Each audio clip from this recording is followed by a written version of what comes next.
Pada 7 Oktober 2023, dunia gempar menyaksikan serangan besar dari Hamas terhadap Israel yang memicu eskalasi konflik antara Palestina dan Israel. Ketegangan kembali memuncak dan nyawa ratusan orang melayang. Namun, di balik semua ini, muncul sebuah pertanyaan yang memicu kontroversi. Mengapa negara-negara Arab tidak lagi memberikan dukungan yang tegas terhadap Palestina seperti dulu? Meskipun masyarakat Arab tetap menunjukkan solidaritas, tindakan politik dari pemerintah mereka justru semakin menghilang. Sejak lama, Palestina telah menjadi simbol perjuangan bagi dunia Arab. Namun, solidaritas yang pernah erat antara negara-negara Arab dan Palestina kini mulai memudar. Negara-negara seperti Mesir dan Yordania yang dahulu berjuang bersama Palestina kini telah mengikat perjanjian damai dengan Israel.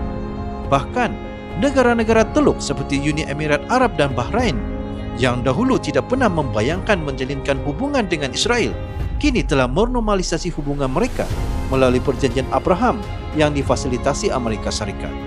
Bagaimana bisa ini terjadi? Untuk memahami perubahan ini, kita harus melihat lebih dalam pada situasi internal dunia Arab. Sejak kebangkitan Arab ataupun Arab Spring, banyak negara Arab terjerumus dalam konflik internal yang mempengaruhi perhatian dan prioritas mereka. Perang saudara yang tak kunjung usai di Suriah, Yaman, dan Libya, serta ketidakstabilan sosial ekonomi di Mesir dan Sudan telah mengalih perhatian mereka dari Palestina. Negara-negara ini kini lebih fokus pada stabilitas domestik mereka sendiri. Selain itu, generasi pemimpin muda di negara-negara Teluk mulai mengalihkan fokus mereka kepada kepentingan ekonomi dan modernisasi daripada ideologi pan-Arabisme yang dahulu menjadi dasar kebijakan luar negeri mereka.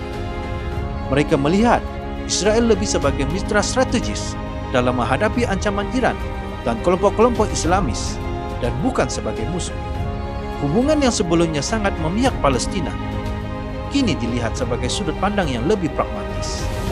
Ketegangan ini mencapai puncaknya setelah serangan Hamas pada 7 Oktober. Ketika Palestina kembali menghadapi kekerasan besar-besaran, masyarakat Arab mengharapkan lebih banyak tindakan konkret daripada pemerintah mereka. Namun, apa yang terjadi?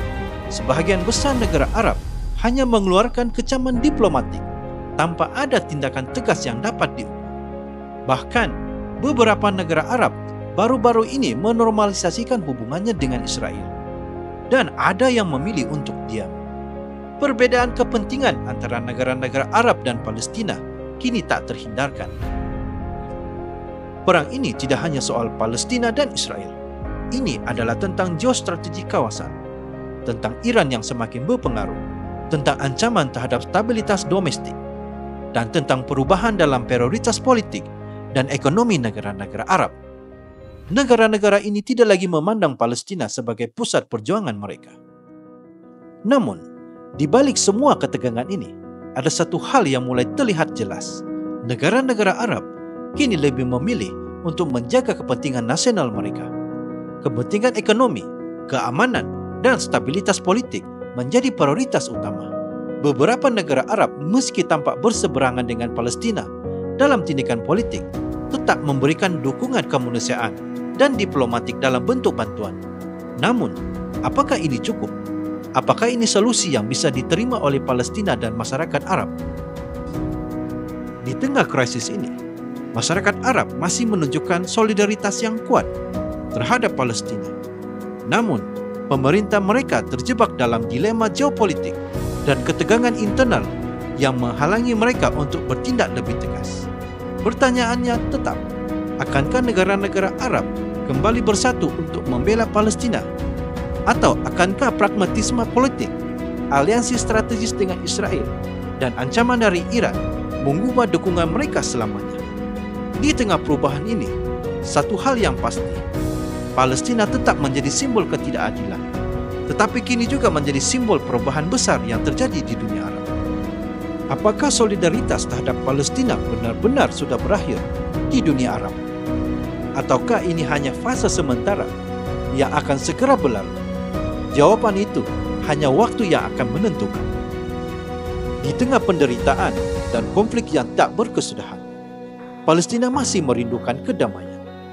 Di balik tiap wajah yang terluka, ada harapan akan masa depan yang lebih baik. Sebuah masa depan di mana anak-anak bisa tumbuh tanpa ketakutan dan keluarga bisa hidup dalam damai. Kini saatnya kita bersatu, memberi dukungan dan mengangkat suara untuk perdamaian. Mari kita berdiri bersama Palestina untuk keadilan, untuk hak asasi, dan untuk kedamaian.